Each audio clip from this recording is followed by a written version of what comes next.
میں تمام لوگوں کو سلام عرض کرتے ہیں، تشریف کرتے ہیں۔ سکھ کے لیے خدا نے ہمیں آج پھر موقع فراہم کیا کہ ہم اس کے چرنوں میں آئیں، اس کے در میں آئیں، اس کی پرستش کی عبادت کریں، اور جیسا ہم نے پہلے پرستش کی ہے، خداوند اپنے کلام اور وعدے کے مطابق ہمارے درمیان ہیں۔ آمین۔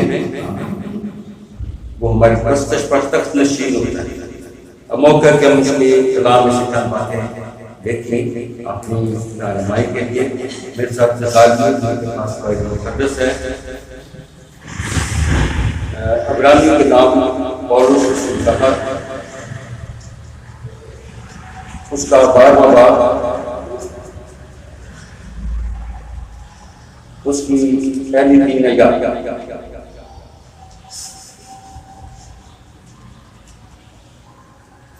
مقدس میں یوں لکھا ہے کہ پہلے 4 آیات پڑھیں گے۔ بس جب کہ گواہوں کا ایسا بڑا بادل ہمیں گھیرے ہوئے ہے، تو آؤ ہم بھی ہر ایک بوجھ اور اس گناہ کو جو ہمیں آسانی سے الجھا لیتا ہے دور کر کے اس دور میں صبر سے دوڑے جو ہمیں درپیش ہے، اور ایمان کے بانی اور کامل کرنے والے یسوع کو ٹکر ہے، جس نے اس خوشی کے لیے جو اس کی نظروں کے سامنے تھی شرمندگی کی پرواہ نہ کرتے صلیب کا دھوسا اور خدا کی تخت کی دہنی طرف جا بیٹھا۔ پس اس پر غور کرو جس نے اپنے حق میں برائی کرنے والے گناہگاروں کی اس قدر محبت کی برداشت کی، تاکہ تم بے دل ہو کر ہمت نہ ہارو۔ تم نے گناہ سے لڑنے میں اب تک ایسا مقابلہ نہیں کیا جس نے خون بہا۔ خدا کے پاک کلام کے پڑھے اور اس کی برکت ہو۔ خدا کا بندہ پولس رسول جو عبرانی نسل میں سے تھا اور بہت پڑھا ہوا پڑھا لکھا ہوا شخص، عالم شخص تھا، اس نے اس دور کے ایک بہت بڑے عالم کے قدموں میں بیٹھ کر تعلیم پائی۔ اس کا نام گملیل ہے، اور وہ سارے احکامات بہت اچھی طرح جانتا تھا، لیکن یسوع مسیح کے بارے میں وہ اپنے لیڈروں کے ساتھ، سردار کہن اور دوسرے جو بڑے لیڈر تھے ان کے ساتھ وہ اتفاق کرتا تھا، لیکن جب یسوع مسیح اس پر ظاہر ہوا تو اس کی زندگی میں ایک بڑی تبدیلی آئی، ایک بڑا انقلاب آیا، اور وہ اپنے شاگرد تھموتھیوس کو خط لکھتے وقت وہ کہتا ہے کہ میں پہلے کفر بکنے والا اور بے عزت کرنے والا اور میں لوگوں کو اذیت پہنچانے والا شخص، لیکن اس نے اپنی فضیل بتائی کہ یسوع مسیح جب مجھے دمشق کی راہ میں ملا، مجھ پر ظاہر ہوا، تو مجھے پھر یسوع مسیح کے بارے میں صحیح مکاشفہ ملا، اور جب مکاشفہ ملا تو اس وقت سے اس نے یسوع مسیح کی منادی کرنا شروع کی۔ یہ خط اس نے عبرانیوں کی کلیسیا پر لکھا ہے. عبرانی تھوڑے لوگ تھے جنہوں نے یسوع مسیح کو قبول کیا. میجورٹی جو تھی ابھی تک وہ سردار کاہنوں کے پیچھے چل رہی تھی. لیکن اس نے اس خط میں شریعت کے بارے میں اور فضل کے بارے میں بات چیت کی. اور یہاں پر اس حوالے میں جو اس وقت پڑھا گیا، اس میں وہ ایمان کے سورماؤں کا ذکر کرتا ہے جو اس دھرتی پر خدا پر ایمان لائے اور خدا کی راہ پر چلتے ہوئے انہوں نے اپنی زندگی کا سفر کمپلیٹ کیا. اس لیے وہ کہتے ہیں کہ گواہوں کا ایسا بڑا باندھ ہمیں گھیرے ہوئے ہے. یعنی بہت سارے ایسے گواہ ہیں، ایسے لوگ ہیں جو خدا پر ایمان لائے اور وہ خدا کے ساتھ چلتے ہوئے، خدا کی راہ پر چلتے ہوئے انہیں اپنی زندگی کا سفر کمپلیٹ کیا. اور ان کی زندگی میں خدا نے بڑے بڑے کام کیے. تو میرے عزیزو، خدا کا بندہ کہتے ہیں کہ ہمیں بھی وہ دور درپیش، ہم نے بھی اس دور میں دوڑنا، کیونکہ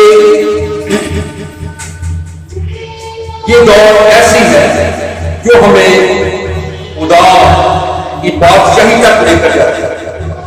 اس بادشاہ اس دور میں دوڑنے والے جتنے بھی وہ سب انعام کے حقدار ہوں گے. ہمیں ایسا نہیں ہے جو فرسٹ سیکنڈ اور تھرڈ آ جائے اس کو انعام ملے گا، بلکہ جتنے لوگ بھی خدا پر ایمان رکھتے ہوئے اس کی راہ پر چلتے رہیں گے اور اپنی زندگی کے سفر، اپنی دوڑ کو کمپلیٹ کریں گے، ان سب کو انعام ملے گا. تو جب ہم گواہوں کے بادل کی طرف غور کرتے ہیں تو ایک گواہ ایک ایسا ہے جو غیر قوموں سے تعلق رکھتا تھا اور خدا اس پر ظاہر ہوا. خدا نے اس کے ساتھ بات کی اور اسے کہا اپنے رشتے دار اور ناطے دار کو چھوڑ کر اس جگہ پر جا جو جگہ میں تجھے بتاؤں گا. اور یہ بہت مشکل کام تھا اور آپ کو پتا ہوگا کہ یہ بات خدا نے کس کے ساتھ کی. جماعت میں سے کوئی بتا سکتا ہے کہ یہ بات خدا نے کس کے ساتھ کی؟ ابراہیم کے ساتھ. اور یہ پیدائش 12 باب کی ہے اور اس میں خدا نے اسے کہا، خدا نے ابراہیم سے کہا، اس وقت اس کا نام ابراہیم تھا لیکن بعد اس کا نام ابراہیم خدا نے رکھا، کہ تو اپنے وطن اور اپنے ناطے داروں کے بیچ میں سے اور اپنے باپ کے گھر سے نکل کر اس ملک میں جا جو میں تمہیں دکھاؤں گا. اور خدا نے وعدہ کیا اور میں تمہیں ایک بڑی قوم بناؤں گا اور برکت دوں گا اور تیرا نام سرفراز کروں گا. سو تو باعث برکت ہو اور جو تجھے مبارک کہے ان کو میں برکت دوں گا اور جو تم پر لعنت کرے اس پر میں لعنت کروں گا اور زمین کے سب قبیلے تیرے وسیلہ سے برکت پائیں گے. تو یہ خدا نے اس کے ساتھ کلام کی. رشتے داروں کو، ناطے داروں کو، عزیزوں کو چھوڑنا بہت مشکل، لیکن اس نے خدا کی بات کو، آواز کو قبول کیا اور اس کے مطابق آگے لکھا ہے کہ وہ کہنے کے مطابق چل پڑا اور دور اس کے ساتھ اس وقت ابراہم کی عمر جو تھی 75 برس کی تھی جب وہ حران سے روانہ ہوا۔ ابراہم نے اپنی بیوی سارا اور اپنے بھتیجے لوط کو اور سب مال جو انہوں نے جمع کیا تھا ان آدمیوں کو جو ان کو حران میں مل گئے تھے ساتھ لیا، اور وہ ملک کنعان کو روانہ ہوئے اور ملک کنعان میں وہ آئے۔ تو خدا نے اس کو جو ملک دکھایا اس ملک تک وہ پہنچا، لیکن ایک موقع پر خدا نے اس سے کہا کہ تیری قوم جو ہے وہ غیر قوموں میں ایسے ملک میں جن کو تو نہیں جانتا، ایسے ملک میں وہ 400 برس تک غلام رہے اور پھر وہاں سے پھر میں اس کو نکال کر لے کر جاؤں گا۔ ابھی تک ابراہم کے پاس اولاد نہیں تھی اور اس نے خدا سے کہا کہ میں تو بے اولاد ہی لیے جا رہا ہوں، بے اولاد جا رہا ہوں، میرا نوکر جو ہے وہ میرے سارے مال مکہ کا وہ مختار ہوگا، وہ اس پر قبضہ کر لے۔ لیکن خدا نے اسے کہا، دیکھ خدا نے اسے کلام کیا اور اسے کہا تیرا نوکر جو ہے وہ تیرا وارث نہ ہوگا، بلکہ وہ جو تیرے سلب سے پیدا ہوگا وہ ہی تیرا وارث ہوگا۔ اور وہ اس کو باہر لے گیا، یعنی خدا اس کو باہر لے گیا جس ٹینٹ میں تھا یا جس گھر میں تھا، اور کہا کیا آسمان کی طرف نگاہ کر اور اگر تو ستاروں کو گن سکتا ہے تو گن، اور اس سے کہا تیری اولاد ایسی ہی ہوگی۔ اور وہ خدا پر ایمان لایا اور اسے اس نے اس کے حق میں راست بازی شمار کی۔ خدا پر جب آپ ایمان لاتے ہیں تو خدا اس بات کو ہمارے لیے راست بازی گنتا ہے۔ تو دیکھیے ابھی اس کے پاس اولاد نہیں ہے، لیکن خدا نے کہا کہ تیری اولاد کتنی ہوگی؟ ستاروں کی مانند ہوگی۔ اور جب ہم کلام کا مطالعہ کرتے ہیں تو ہمیں پتہ چلتا ہے کہ ایک وقت ایسا تھا جب اسرائیل کی تعداد بہت زیادہ تھا، تو خدا نے اپنے کلام کو، اپنے وعدے کو اس کی زندگی میں پورا کیا۔ یہ شخص ایمان کا سورمہ جو خدا کے کہنے کے مطابق چل پڑا اور اس جگہ پر پہنچا جو جگہ خدا اس کی نسل کو دینے والا تھا۔ تو اس وقت تو وہ وہاں پر ایسے پردیسی اور مسافر رہا، لیکن خدا نے اس کی نسل کو دیا۔ اس کی نسل نے مصر میں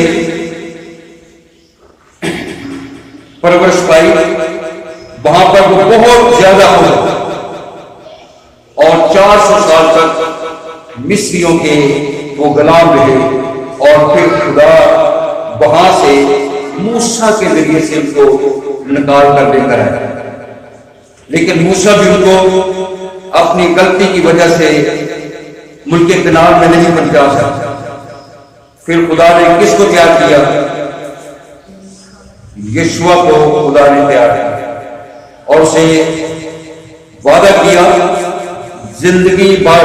یشوع کی کتاب میں اگر پہلا باب پڑھے تو وہاں پر ہم دیکھتے ہیں کہ خدا نے اس کے ساتھ وعدہ کیا 5 آیت میں، زندگی بھر کوئی شخص تیرے سامنے کھڑا نہ ہو سکے گا جیسے میں موسیٰ کے ساتھ تھا ویسے ہی تیرے ساتھ رہنا، میں نہ تجھ سے دستبردار کروں گا اور نہ تجھے چھوڑوں گا، سو مضبوط ہو جا اور حوصلہ رکھ، کیونکہ تو اس قوم کو اس ملک کا وارث کرائے گا جسے میں نے ان کو دینے کی قسم ان کے باپ دادا سے کھائی۔ کون سا باپ دادا تھا؟ ابراہیم۔ اس سے خدا نے قسم کھائی تھی کہ یہ ملک کنعان میں تیری نسل کو دوں گا۔ اب خدا نے پہلے موسیٰ کو استعمال کیا وہاں سے نکالنے کے لیے، اور پھر بیابان میں جب تھے تو موسیٰ کی غلطی کی وجہ سے موسیٰ آگے اپنی قوم کو نہ لے جا سکا، اس کے شاگرد کو خدا نے پھر چنا اور اسے مقرر کیا کہ تو اب اس قوم کو ملک کنعان کا کیا کرے گا؟ وارث کرائے گا۔ تو میرے عزیزوں، اس حوالے میں نے 3 گواہوں کا ذکر کر دیا ہے۔ نمبر 1 ابراہیم، دوسرے نمبر پر موسیٰ کا، نمبر 3 یشوع۔ تو میرے عزیزوں، یہ خدا کے سورما، خدا نے ان کے ساتھ کلام کیا، ابراہیم کے ساتھ بھی کلام کیا خدا نے، موسیٰ کے ساتھ بھی کلام کیا۔ آپ جانتے ہیں جب موسیٰ پہاڑی پر اپنی بھیڑ بکریاں چرا رہا تھا تو وہاں پر اس کو ایک جھاڑی نظر آئی جس میں آگ لگی ہوئی تھی، اور وہ دیکھ رہا ہے کہ جھاڑی کافی گھنٹوں سے آگ لگی ہوئی ہے اور وہ آگ ختم نہیں ہوتی، وہ جھاڑی ختم نہیں ہوتی۔ جب وہ نظارہ دیکھنے کے لیے قریب گیا تو خدا نے اس کے ساتھ کلام کیا، میں کس کا خدا ہوں؟ ابراہیم، اسحاق اور یعقوب کا خدا ہوں، اور میں اس لیے اترا ہوں کہ اپنی قوم بنی اسرائیل قوم کو ملک مصر کی غلامی سے کیا کروں؟ آزاد کروں۔ اور پھر خدا نے موسیٰ ہی کو مقرر کیا کہ تو ملک مصر میں جا اور یہ کام کر۔ اس نے یہ کام کیا اور وہ آپ جانتے ہیں کہ بیرق ملزم کو بھی اس نے پار کیا، خدا کے کہنے کے مطابق اس کے 2 ٹکڑے ہوئے اور وہ اپنی قوم کو وہاں سے نکال کر لے کر، اور خدا کی بندی اس کا ذکر کر رہی تھی کہ مصر کے جو لوگ تھے وہ کس پر سوار تھے؟ رتھوں پر سوار تھے، لیکن یہ پیدل گزر گئے۔ لیکن جب انہوں نے قصد کیا کہ ہم بھی ان کے پیچھے پیچھے گزرتے ہیں تو درمیان میں تھے اور سمندر دوبارہ مل گیا اور وہ سارے برباد ہو گئے، ہلاک ہو گئے، کیونکہ خدا ان کو اپنی قوم پر نہیں چاہتا تھا کہ ان تک پہنچے۔ تو میرے دلوں بیابان میں وہ 40 برس تک رہے، لیکن آخرکار خدا نے پھر موسیٰ کو اپنے پاس بلا لیا اور یشوع کو مقرر کیا کہ وہ اس قوم کو کہاں پر لے کر جائے؟ ملک کنعان میں لے کر جائے۔ یہ کوئی آسان کام نہیں تھا جو ابراہیم نے کیا۔ اس کے راستے میں بہت سی مشکلات آئیں، اس کی زندگی میں بہت سی مشکلات آئیں، لیکن وہ کمزور نہیں پڑا، ایمان میں مضبوط رہا، خدا کے ساتھ بات چیت ہوتی رہی اور خدا نے اس کو سرفراز کیا، برکت دی اور اس کو اولاد نبینا بھی دی، جس کے وسیلہ سے پھر آگے نسل کرتے۔ اور موسیٰ کے راستے میں بھی، موسیٰ کے راستے میں آسانیاں نہیں تھیں، اس کے لیے بھی بہت سی مشکلات تھی، لیکن خدا نے ساری مشکلات اس کی مدد کی، اس کی رہنمائی کی اور اس کو مضبوط بھی کیا، برکت دی۔ تو جہاں تک خدا نے اس کو موقع دیا وہاں تک اپنی قوم کو لے کر آیا۔ لیکن آگے دیکھو خدا کس کو استعمال کرتا ہے؟ یشوع کے ساتھ جو خدا نے کلام کیا، زندگی بھر کوئی شخص تیرے سامنے کھڑا نہ رہ سکے. پریز اللہ.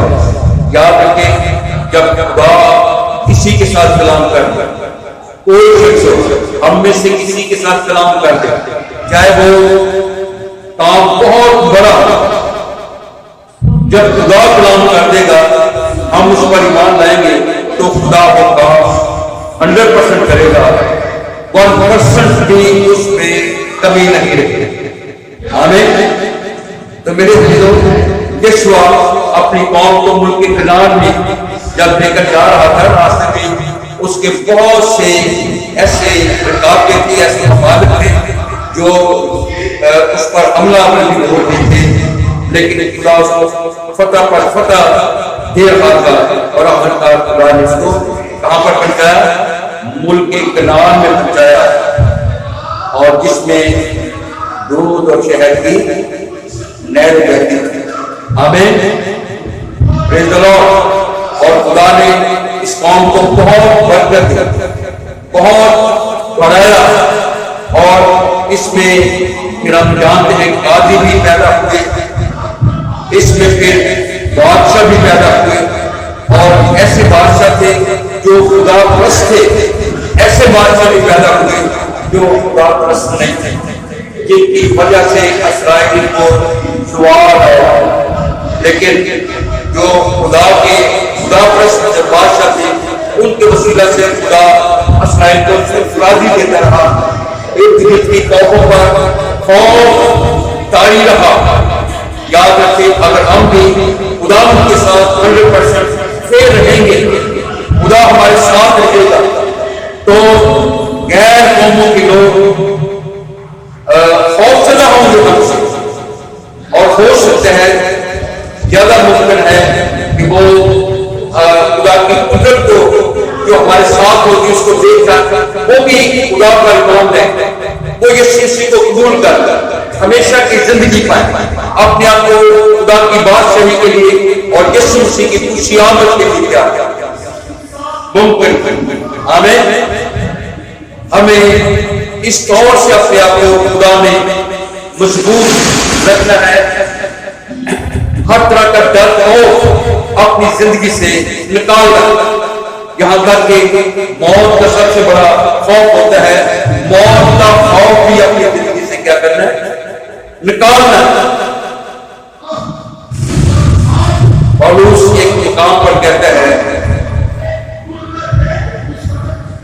میرا جی تو چاہتا ہے کہ میں کوچ کر کے کہاں پر ہوں؟ مسیح کے پاس ہوں، کیونکہ وہ جگہ بہت ہی بہتر ہے.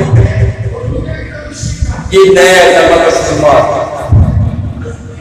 وہ کہتے ہیں اگر ہم جیتے ہیں تو خدا ان کے واسطے جیتے ہیں، اگر مرتے ہیں تو ہم خدا ان کے واسطے مرتے ہیں.